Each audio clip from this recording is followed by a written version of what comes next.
Let's talk about buying used computers. Well, used technology in general. I buy other things than just computers. I buy used camera gear, I buy used computer gear, I mean just tech. I buy used tech. So, let's talk about how, some of the things to look for to not get screwed. So, the first thing I want you to get out of your mind is that if the deal is too good to be true, I'm sorry, if the deal looks too good to be true, it must be too good to be true. No, that's not the case. My absolute best things that I have gotten have been too good to be true. Exhibit A, the $1,300, I think they went up to 15, but $1,300 at the time OLED gaming monitor that I picked up for $500. That screen has not a scratch on it. Perfect. The one behind that, $500, like 3 years ago when it was the same thing, like a $1,500 screen. Or that laptop up there you can kind of see. That's a $350, or I'm sorry, that's a $3,000 laptop that I picked up for $350. Now, yes, sometimes the deal will be too good to be true that looks too good to be true. That is true. But do not assume that that is the case, or you will miss out. You will definitely miss out. That's probably this is the biggest sin anyone commits when dealing with the used market. So these are some things, and I can't be perfect on this because a lot of this is stuff that I've just been innately doing.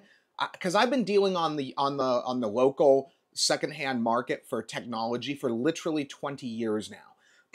And you see stuff, you learn things, and it's kind of hard sometimes to convey that knowledge to other people. But I'm going to give it a try here. So, probably the lowest hanging fruit, and you've seen this. I hope you've seen this before. Probably the single lowest hanging piece of fruit is when you look at an item, and I believe Craigslist, you can't really do this. So Craigslist, you gotta rely on other stuff. But OfferUp and Facebook Market, you can. So what you do is you look at the age of the account. So typically these accounts, OfferUp or Facebook Market, will show the date and the year. I'm sorry, not the date. It won't give you the specific date in most cases, but it will give you the month and the year. If the month and year of the of the creation of the account is the current month and year, that's a bad sign. It's not 100%. I have bought items from someone who just literally created an account to make to sell that one item, but until you get really good at kind of deciphering this stuff, stay away. If the item, so not only is the item priced too good to be true, but it's also on an account that was created this month, this year, don't do it. Just don't do it. Don't go down the rabbit hole. Just move on. Then another fairly low hanging fruit. If you are dealing on the local market, if you're looking at OfferUp, Facebook Market, what have you, and the item is advertised in your area, but then you click on the item and the seller themselves is located in a totally different state. Again, this is United States. I should have prefaced this ad is, or this video is for people in the US. I can't speak to other markets. But so if they are listing their item in your state, but they're located in another state, now that's different than them offering shipping. If it's shipping, it's going to clearly be located in their state, and then they're gonna say, yeah, I ship. Now, I will say, as a side note, I would stay away from that. If I wanted to deal in shipped used goods, I would go on eBay. That's not what I'm on the local market for. If you've had good luck doing that, more power to you, but it's not what I'm on the used market for. It's not what I'm on the local market for. So I typically try to filter out shipped items, and there's a filter on both OfferUp and Facebook Market for that. It's not perfect. They will forcibly show you promoted ones or whatever, but I try to filter that stuff out. Part of the thing with buying and selling local is actually going and picking it up and handling it and that kind of thing. So, okay, so those are kind of, oh, and the last really, really low hanging fruit, if they have a phone number, scam ads will often do this. Ones that are straight up scams, not somebody who's actually local and actually has the item and it's broken, that's a different scam. But people that are actually straight up like foreign scammers, they will often put a phone number that just doesn't look right. You'll look at the number and it'll be like the right number of digits, but it'll just be a weird set of digits, like a set of digits that you wouldn't see local. And that's kind of, so those three items are kind of my three low hanging fruits. And those are things to spot actual scams. Those typically are not going to those aren't going to help you with finding out whether or not somebody is posting a broken item. Okay, so next thing we're trying to avoid is somebody who's a legitimate seller with a legitimate item, but the item is not as advertised, it's broken, it's not what they say it is, that kind of thing. So on items that are advertised as something specific, like let's say I want to pick up a Dell like that monitor back there, a U3223 QE, I think it is. Oftentimes, what you want to look for is something that actually shows the model of the item. If there's nothing that shows the model of the item and the photos are generic, message the seller and be like, hey, can I get a photo that actually shows? Or even, I mean, look, if they're trying to scam you, they're gonna find a way to scam you. So at the very least, have them, look around on the item, maybe send you a photo if they can, but at least verify it's what they say it is. The next thing, and this is something you got to get good at, the next thing is make physical contact with them, if possible over phone. Some people don't want to talk on the phone, and then you got to kind of judge some of the other factors, whether or not it looks worthwhile. But if you can get them on the phone, talk tech with them, okay? Talk shop with them.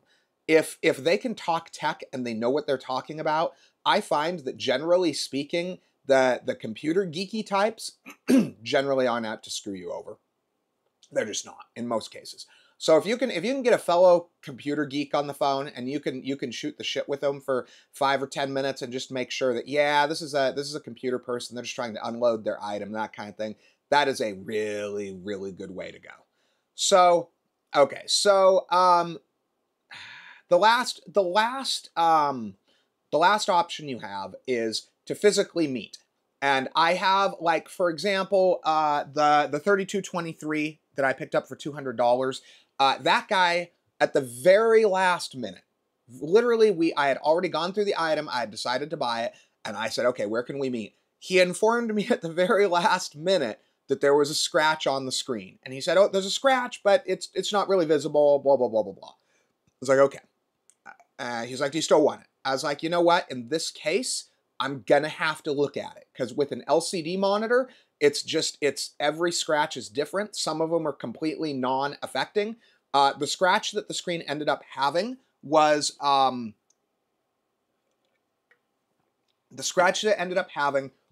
slightly visible, even well in use, but it was very, very, very light. It was light enough where I was able to justify an $800 screen for $200.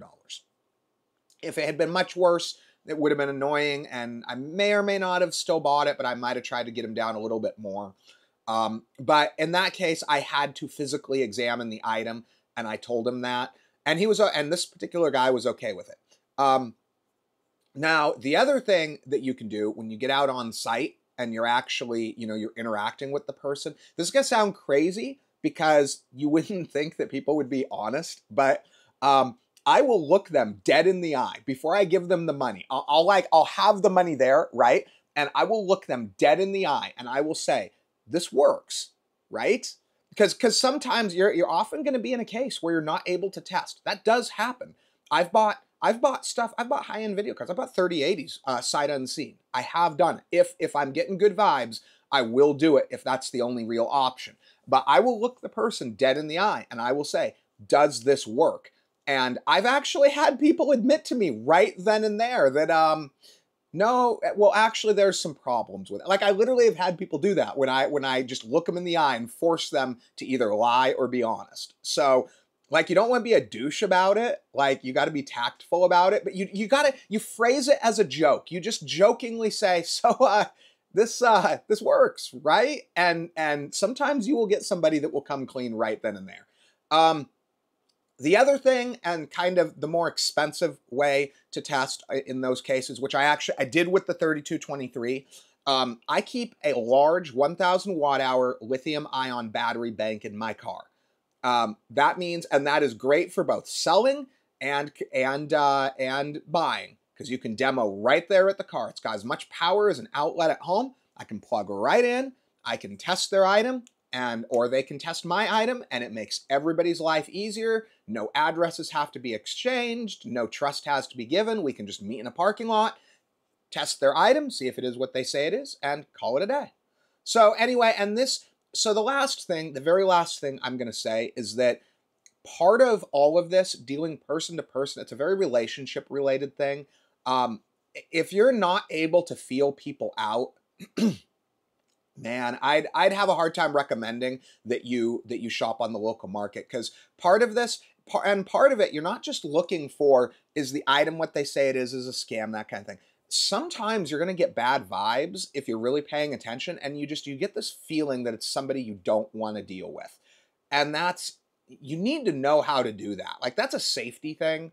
And I will say, Craigslist is not filled with people listing computers that want to axe murder you. Okay? Craigslist is not filled with that. In spite of what the news may make it out to seem, that is not the case. However, here's the thing. Once you deal with enough people, I've dealt with thousands of people. Sooner or later, you're going to meet the wrong one. The more people you meet, the more likely and the more common it's going to be that you meet someone that you really don't want to be alone in a dark alley with. It just, sometimes it happens.